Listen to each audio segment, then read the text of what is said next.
હાલો, કેમ છો ખેડૂત ભાઈ? મજામાં ને?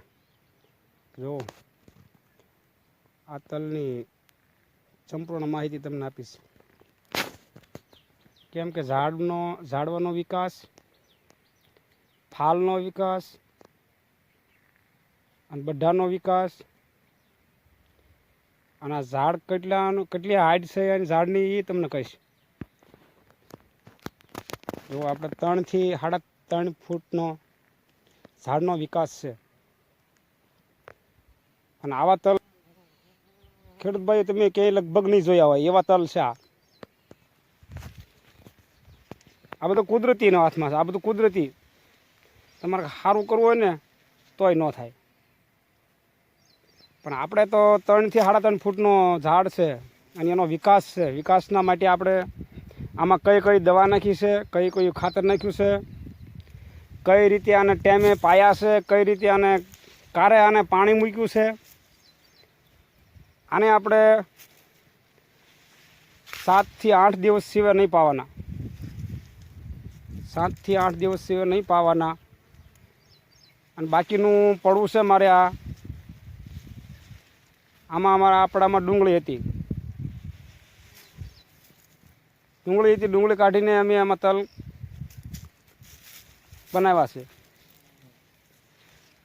તો ખાતરની તમને માહિતી આપીશ ખેડૂત ભાઈઓ. તમારે કરવું ન કરવું એ તમારી ભાવના. પણ જે આપણી વાડીમાં જે મેં બનાવ્યા છે અને આપણી વાડીમાં જે વસ્તુ થઈ છે એની વાત કરું છું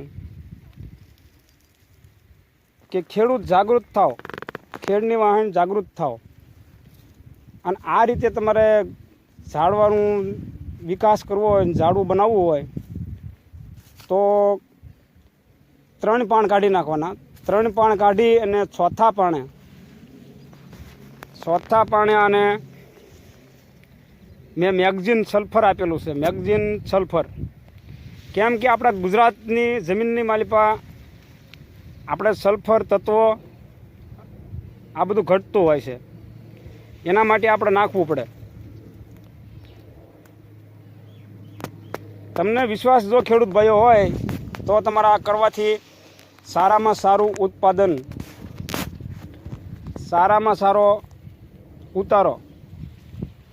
અને જો આ તમે ફૂલ વાળો છો ને, ફૂલ જોવો છો ને, આખી વાડીમાં આપણે આ બધા ફૂલ છે અને ફાલે પણ આપણે એવો જ છે. કોઈ કરવાની જરૂર નથી. જો તમારી પાસે પાણી હોય તો આ જાતના વેરાયટીના તલ કરવા જેવી જ છે. ઓછા ખર્ચનું, ઓછા પાણીનું, ઓછા મહેનતનું. તમને આમાં ખર્ચો લાગે નહીં, જમીનને કોઈ વસ્તુનું નુકસાન થાય નથી. એવી આ વેરાયટી છે. એક વખત તમે આ કરી જુઓ અને પછી તમને ખાતરી થાય કે આ ભાઈ રણછોડભાઈ સાચી વાત કરે છે, ખોટી વાત કરે છે.